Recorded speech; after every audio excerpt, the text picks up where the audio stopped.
Hi everyone, my name is Dmitry. For my Stackathon, I built a very simple game that is called Pixel on Fire. So the story behind the game is that you are in a group of pixels and you catch fire and you have to escape the room before any other pixels catch fire and die. Essentially it looks like this, and the exit is all the way on the right and you have to whoa, go before everybody dies. Something like that.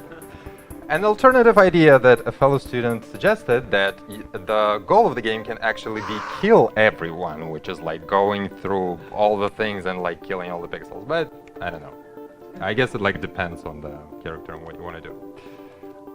The most challenging part for me for this game was to generate random maps, which I did totally in code. I designed it in Unity 3D using C#. And it's a completely new language for me, so it was very difficult to go through the code and actually implement that. So if I press this button, I don't know if you really see it over there, there is a map behind it that changes the layout itself. And I wanted to go a little bit into how it works. So if I go right here, oops, I should have started from the end, from the beginning. OK. So essentially, you start with finding the exit point, basically randomly generating it somewhere on the border, and then you build the border around it. And then you start placing obstacles.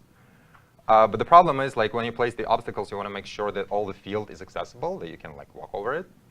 So there is an algorithm for that that basically starts from one point and try to fill all the field, making sure that the count of all the spaces is equal to what it's supposed to be.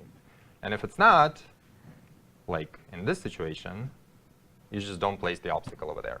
So basically, that was a good learning experience for me in the coding and finding a good algorithm to work on it. So yeah, that's my Stackathon. Thank you.